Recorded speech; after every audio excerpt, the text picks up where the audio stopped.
सुप्रभात। Lord William Bentinck secondary school द्वारा आयोजित हिंदी की कक्षा में आप सभी का स्वागत है।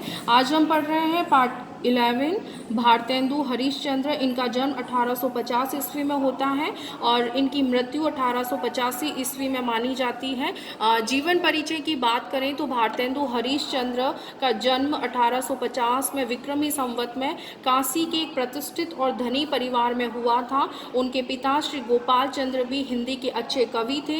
भारतेंदु जी के बाल्यकाल में ही उनके पिता का आकस्मिक देहावसान हो गया। देहावसान मतलब देहांत हो गया और वे उस विपुल संपत्ति के एकमात्र अधिकारी रह गए थे। उन्होंने अपनी संपत्ति लोक सेवा और साहित्य सेवा के कार्यों में लगा दी। उनके द्वारा स्थापित किया हुआ हाई स्कूल अब बनारस में हरिश्चंद्र कॉलेज के नाम से चल रहा है।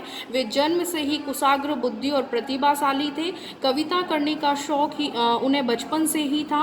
16 वर्ष की आयु होने पर तो उन्होंने ग्रंथ रचना आरंभ कर दी थी। लगभग 35 वर्ष की अल्पायु में ही सन 1885 में उनका देहावसान हो गया था। साहित्य के दौर में ऐसा माना जाता है कि सबसे कम उम्र के अंदर जल्दी ही देहांत होने वाले रचनाकारों के अंदर भारतेंदु हरिश्चंद्र का नाम सबसे पहले आता है। इस चीज़ का ध्यान रखिएगा। सेकंड, भारतेंदु को वर्तमान हिंदी गद्य का प्रवर्तक माना जाता है। ऐसा मानते हैं कि भारतेंदु हरिश्चंद्र जो है वो गद्य लिखने में सबसे पहले उन्होंने गद्य लिखना शुरू किया था। भाषा और साहित्य दोनों पर उनका स्थायी प्रभाव पड़ा है। उन्होंने गद्य की भाषा को परिमार्जित कर उन्हें मधुर और स्वच्छ बनाया। वे सुधारवादी थे। अंडरलाइन करके ध्यान रखिएगा इसे। प्राचीन और नवीन का सामंजस्य भारतेंदु जी की सबसे बड़ी विशेषता है। इसे भी डार्क अंडरलाइन करके ध्यान रखेंगे।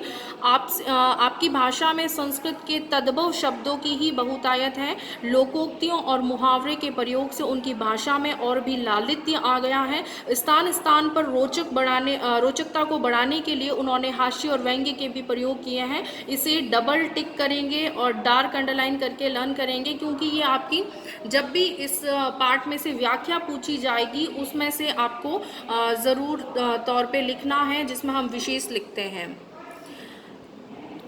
उनकी देश सेवा और साहित्य सेवा से प्रभावित हो उस युग की जनता ने उन्हें भारतेंदु की उपाधि से सुशोभित किया। इन्होंने कवि वचन सुधा हरिश्चंद्र मैगजीन का संपादन किया था। ठीक है, इसको ध्यान रखिएगा, अंडरलाइन कीजिएगा। भारतेंदु ने कुल मिलाकर 175 ग्रंथ लिखे हैं, जिनमें बहुत से केवल अनुवाद ही हैं और इनके द्वारा लिखे गए नाटकों का हिंदी संसार में बड़ा आदर हुआ। उनमें 1968 की बात करूं तो इन्होंने वैदी की हिंसा न भवती नाटक लिखा है। कपूर मंजरी भी इनका उसी दौर में लिखा गया नाटक है। सत्य हरिश्चंद्र जो है 1975 में लिखा गया नाटक है। चंद्रावली 76 का है। भारत दुर्दशा 1880 का नाटक है। अंधेर नगरी भी 1880 का नाटक है। नील देवी और मुद्रा राक्षस आदि इनके प्रमुख प्रसिद्ध ग्रंथ के रूप में नाटकों के रूप में हमारे सामने आते हैं। देखिए, केवल नाटक ही नहीं लिखे हैं, नाटक के भी प्रकार होते हैं। जिस तरह से भरत मुनि का नाट्य शास्त्र, जहाँ से नाटकों की शुरुआत मानी जाती है, जैसे कालिदास ने अभिज्ञान शाकुंतलम नाटक लिखा है ना। ये जो नाटकों की परंपरा है वो संस्कृत से ही हिंदी के अंदर स्वीकार की गई है। जिस तरह से वर्तमान नाटक जो लिखे जा रहे हैं वो सिर्फ और सिर्फ पारसी रंगमंच की अर्थात पाश्चात्य नाटक की ही देन है। उसी को हम स्वीकार कर रहे हैं कि आज जो हम नाटक लिख रहे हैं उसमें अंक होते हैं, जैसे अंक 1, अंक 2, अंक 3 होता है। इसका विशेष रूप से ध्यान रखेंगे। अभी जो है वो पाश्चात्य संस्कृति को हम स्वीकार करते हैं। पिछली कक्षाओं में भी आपको मैंने इस टॉपिक पे बताया था। आगे देखिए, पाठ परिचय की बात करें तो प्रस्तुत निबंध भारतेंदु जी की विनोद प्रिय प्रवृत्ति का प्रतिनिधि उदाहरण है। इसको अंडरलाइन करके ध्यान रखेंगे। इसमें उन्होंने तत्कालीन समाज का एक व्यंग्यपूर्ण चित्र अपनी हास्य व्यंग्यात्मक शैली में प्रस्तुत किया है। संसार में प्रत्येक मनुष्य अपने यश के लिए क्या क्या प्रयत्न करता है, वह अपना नाम अबर करने के लिए किस प्रकार लालायित रहता है, यही इस पाठ का वर्ण्य विषय है। इसको अंडरलाइन करके ध्यान रखिएगा। समाज धर्मांधता, स्वार्थपरता तथा अंग्रेजी शासन की अत्याचारपूर्ण नीति ने किस प्रकार जर्जरित हो शिक्षा के पवित्र क्षेत्र में भी लोग क्या सोचते थे, इन बातों का व्यंग्य में चित्र यहाँ प्रस्तुत किया गया है, जो भारतेंदु जी की प्रमुख विशेषताओं में से एक है। एक अद्भुत अपूर्व स्वप्न।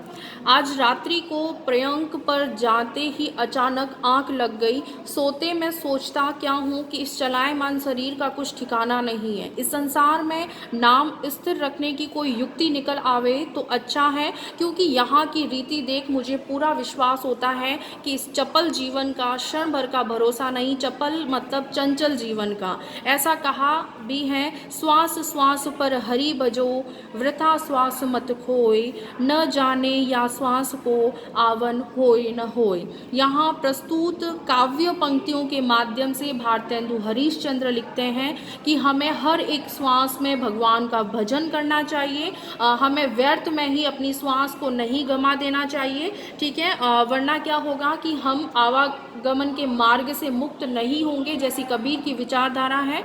न जाने या श्वास को आवन होय न होय, क्या पता, ऐसा हम नहीं जानते इस चीज़ को कि आगे जो टाइम आ रहा है उसमें हमारी श्वास हमारे पास रहेगी या नहीं रहेगी। इस चीज़ का भी यहाँ उन्होंने जिक्र किया है और प्रभु भक्ति की ओर एक मैसेज दिया है। देखो, इस सागर में एक दिन सब संसार अवश्य मग्न हो जाएगा। काल व शशि सूर्य भी नष्ट हो जाएंगे, आकाश में तारे भी कुछ काल पीछे दृष्टि न आवेंगे। केवल कीर्ति कमल संसार सरोवर में रहे व न रहे, और सबको एक तृप्त तवे की बूंद हुए बैठे हैं। इस हेतु बहुत काल तक सोच समझ प्रथम यह विचार किया गया कि कोई देवालय बनाकर छोड़ जाऊं, है ना। कोई जीत जाता है कभी भी या किसी भी एक अपने स्मारक के तौर पे कुछ छोड़ना चाहता है, तो वो कहते हैं कि कोई इमारत बना के छोड़ दी जाए। यदि वर्तमान संदर्भ में बात करूं तो मुमताज़ बेगम की याद में शाहजहां ने ताजमहल छोड़ा है ना, कुतुब मीनार छोड़ी गई है, तो उनका वर्तमान परिप्रेक्ष्य में क्या महत्व है। महज उस पर एक पशुओं का आदर के रूप में वहाँ पर एक रुकने का स्थान मात्र बनकर रह गया है, लेकिन वो जनता के जीवन में उसका कोई महत्व नहीं है। इस चीज़ का ध्यान रखिएगा। तो यहाँ भारतेंदु जी ने सिर्फ और सिर्फ इसी विचारधारा को केंद्र में रख करके बात की है, परंतु थोड़ी ही देर में समझ में आ गया कि इन दिनों की सभ्यता के अनुसार इससे बड़ी कोई मूर्खता नहीं होगी। इसको डार्क अंडरलाइन करेंगे। यहाँ बहुत बड़ी बात उन राजनेताओं के लिए यहाँ भारतेंदु हरीशचंद्र उठाते हैं, और यह तो मुझे भली भांति मालूम है कि यही अंग्रेजी शिक्षा रही तो मंदिर की ओर मुख फेर करके भी कोई नहीं देखेगा, ठीक है। बड़ी से बड़ी इमारतें खोल देंगे, लेकिन उन इमारतों में उन दिखावे की दुनिया में हम अपने परंपरा से दूर हो जाएंगे। भारतेंदु हरीशचंद्र इस बात पर मुख्य रूप से अपनी ज़्यादा से ज़्यादा लेखन में इसकी ओर अपना ध्यान केंद्रित करवाते हैं। इस कारण विचार का परित्याग करना पड़ा। फिर पढ़े पढ़े पुस्तक रचने की सूझी, परंतु इस विचार में बड़े कांटे निकले, क्योंकि बनाने की देर न होगी कि कीट क्रिटिक काट कर आदि से अधिक निगल जाएंगे। यश के स्थान पर शुद्ध अपयश प्राप्त होगा। जब देखा कि अब टूटे टूटे विचारों से काम नहीं चलेगा, तब लाडीली नींद को तो रात पड़ोसियों के घर भेज आंख बंद कर शंभू की सी समाधि लगा गया। यहाँ तक कि 61 या 51 वर्ष उसी ध्यान में बीत गए। अंत को एक मित्र के बल से अति उत्तम बात की पूछ हाथ में पड़ गई। स्वप्न ही में प्रभात होते ही पाठशाला बनाने का विचार दृढ़ किया, परंतु जब थैली में हाथ डाला तो केवल 11 गाड़ी ही मोहरे निकली। अब देखिए, किसी इमारत को बनाने के लिए 11 रुपए बहुत कम चीज़ होती है। इससे आप सभी अवहित हैं। आप जानते हैं इतने में मेरी अपूर्व पाठशाला का एक कोना भी नहीं बन सकता। देखिए, भारतेंदु हरीशचंद्र ने यहाँ पर युवा वर्ग को यहाँ पर सोचने के लिए विवश किया है कि यदि हम कोई अच्छा कार्य जनता के लिए करना ही चाहते हैं तो महज एक इमारत बना करके छोड़ देंगे तो कल को वहाँ पर पक्षियों का ही बसेरा रहेगा, लेकिन यहाँ जनप्रतिनिधि के रूप में मेरा जो दायित्व मुझे निभाना चाहिए वो मैं पूरी तरह से नहीं निभा पाऊँगा, और मुझे जनता के लिए कुछ करना चाहिए। पशु पक्षियों के लिए तो जो पहले लोग इमारतें बना करके गए हैं वही बहुत है। अभी यदि मैं इमारतें खड़ी करूंगा और आने वाले लोग भी इसी तरह से इसी चीज़ को फॉलो करेंगे तो महज इमारतों के अलावा हमारी याद के रूप में कुछ नहीं रहेगा। मुझे याद नहीं बनना है, मुझे लोगों के दिलों में बसना है। ये भारतेंदु जी की महत्वपूर्ण ज़रूरत थी। ठीक है, आगे देखिए, आप जानते हैं इतने में मेरी अपूर्व पाठशाला का एक कोना भी नहीं बन सकता था। निदान अपने इष्ट मित्रों की भी सहायता लेनी पड़ी। इष्ट को कोटि धन्यवाद देता हूँ जिससे हमारी ऐसी सुनी है। यदि ईंटों के ठोर मुहर चुनवा लेते तब भी तो 10-5 रेल रुपए और खर्च करने पड़ते। होते होते सब हरी कृपा से बनकर ठीक हुआ। इसमें वह हुआ वह तो मुझे स्मरण नहीं, परंतु इतना अपने मुंशी से मैंने सुना था कि 1 का अंक और 387 शून्य अकेले पानी में पड़े थे। बनने को तो एक क्षण में सब बन गया, परंतु उसके जोड़ने में पूरे 25 वर्ष लगे। जब हमारी अपूर्व पाठशाला बनकर ठीक हुई, उसी दिन हमने हिमालय की कंदराओं में से खोज खोज कर अनेक उद्दंड पंडित बुलवाए, जिनकी संज्ञा पौन दशमलव से अधिक नहीं है। इस पाठशाला में अनगिनत अध्याय नियत किए गए हैं, परंतु मुख्य केवल ये है कि पंडित मुग्धमणि शास्त्री तर्क वाचस्पति, प्रथम अध्यापक पाखंड प्रिय धर्माधिकारी अध्यापक धर्मशास्त्र, प्राणांतक प्रसाद व्याकरण अध्यापक वैद्य शास्त्र, लुप्त लोचन ज्योतिषाभरण अध्यापक ज्योतिष शास्त्र, सील दावानल नीति दर्पण अध्यापक नीति शास्त्र और आत्मविद्या। इन पूर्वोक्त पंडितों के आ जाने पर अर्धरात्रि गए पाठशाला खोलने बैठे, और इस समय सब इष्ट मित्रों के सम्मुख उस परमेश्वर को कोटि धन्यवाद दिया जो संसार को बनाकर क्षण भर में नष्ट कर देता है, और जिसने विद्या सील बल के सिवाय मान मूर्खता परद्रोह परनिंदा आदि परम गुणों से इस संसार को विभूषित किया है। हम कोटि धन्यवाद पूर्ण आज इस सभा के सम्मुख अपने स्वार्थरत चित्त की प्रशंसा करते हैं, जिसके प्रभाव से ऐसे उत्तम विद्यालय की नींव पड़ी। उस विद्यालय को ही अंगीकार किया था कि हमारा इस पृथ्वी पर कुछ नाम रहे, नहीं तो जब द्रव्य की खोज में डूबते डूबते बचे थे तब कौन जानता था कि हमारी कपोल कल्पना सत्य हो जाएगी।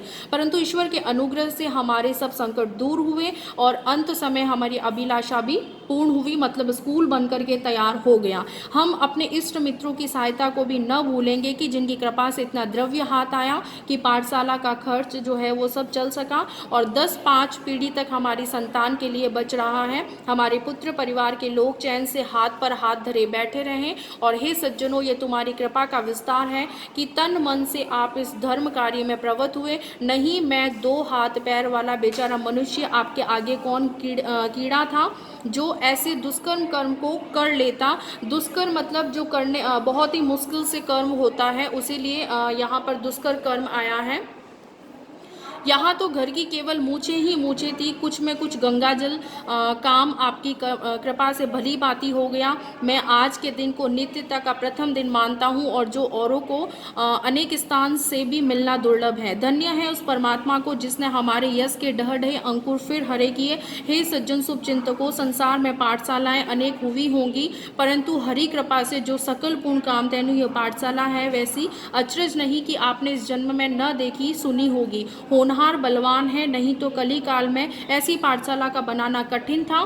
देखिए, हम लोगों के भाग्य का उदय है कि ये महामुनि मुग्धमणि शास्त्री बिना प्रयास हाथ लग गए, जिनको सतयुग के आदि में इंद्र अपनी पाठशाला के निर्मित समुद्र और वन जंगलों में खोजता फिरा था। अंत को हार मान बृहस्पति को रखना पड़ा। हम फिर भी कहते हैं कि यह हमारे भाग्य की महिमा थी कि ये पंडित राज मृगयाशील स्वान के मुख में शशि के धोखे बद्रिकाश्रम की एक कंदरा में से पड़ गए, और इनकी बुद्धि और विद्या की प्रशंसा करने में सरस्वती भी लज जाती हैं, और इनमें संदेह नहीं कि इनके थोड़े ही परिश्रम से पंडित मूर्ख और अबोध पंडित हो जाएंगे।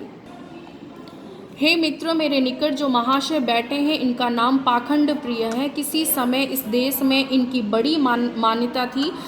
सब स्त्री पुरुषों को इन्होंने मोह रखा था, परंतु अब कालचक्र के मारे अंग्रेजी पढ़े हिंदुस्तानियों ने इनकी बड़ी दुर्दशा की है, और इस कारण प्राण बचाकर हिमालय की तराई में हरित ध्रुवा पर संतोष कर अपना कालक्षेप करते थे, और विपत्ति ईश्वर किसी पर न डाले जब तक इनका राज था, दृष्टि बचाकर भोग लगाया करते थे। और कहाँ अब स्वान श्रृंगाल के संग दिन काटने पड़े, परंतु फिर भी इनकी बुद्धि पर पूरा विश्वास है कि एक कार्तिक मास भी इनको स्थिर रह जाने देंगे तो हरि कृपा से समस्त नवीन धर्मों पर 4-5 दिन में पानी फेर देंगे। इनमें भिन्न पंडित प्राणांतक प्रसाद भी प्रशंसनीय पुरुष हैं। जब तक इस घट में प्राण है तब तक न किसी पर इसकी प्रशंसा बन सकती है न बन पड़ेगी। ये महावैद्य के नाम से इस संसार में विख्यात है। चिकित्सा के क्षेत्र में कुशल है कि चिता पर चढ़ते चढ़ते रोगी इनके उपकार का गुण नहीं भूलता है। कितना ही रोग से पीड़ित क्यों न हो, क्षण भर में स्वर्ग के सुख को प्राप्त होता है।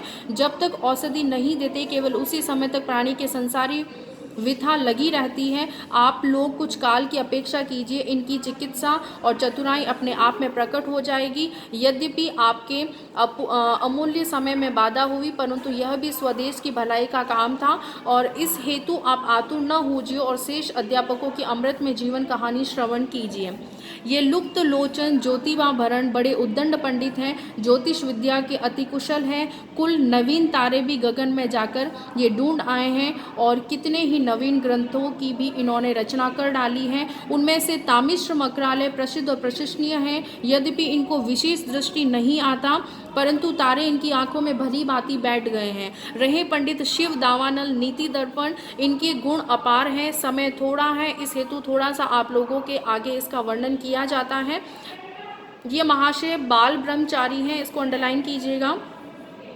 अपनी आयु भर नीति शास्त्र पढ़ते पढ़ाते रहे और इनसे नीति तो बहुत से महात्माओं ने पढ़ी थी, परंतु वेणु, बाणासुर, रावण, दुर्योधन, शिशुपाल, कंस आदि इनके मुख्य शिष्य थे। इसको अंडरलाइन करेंगे, आप विशेष रूप से ध्यान रखिएगा इसका। और अब भी कोई कठिन काम आकर पड़ा है तो अंग्रेजी न्यायकर्ता भी इनकी अनुमति लेकर आगे बढ़ते हैं। हम अपने भाग्य की कहाँ तक सराहना करें, ऐसा तो सहयोग इस संसार में परम दुर्लभ है। अब आप सब सज्जनों से यही प्रार्थना है कि आप अपने अपने लड़के को भेजें और वह आदि की कुछ चिंता न करें, क्योंकि प्रथम तो हम किसी अध्यापक को मासिक देंगे ही नहीं, दिया भी तो अभी 10-5 वर्ष पीछे देखा जाएगा। यदि हमको भोजन की श्रद्धा हुई तो भोजन का बंदान बांध देंगे, नहीं यह नियत कर देंगे कि जो पाठशाला संबंधी द्रव्य हो उसका वे सब मिल करके नाश किया करें। धन्यवाद।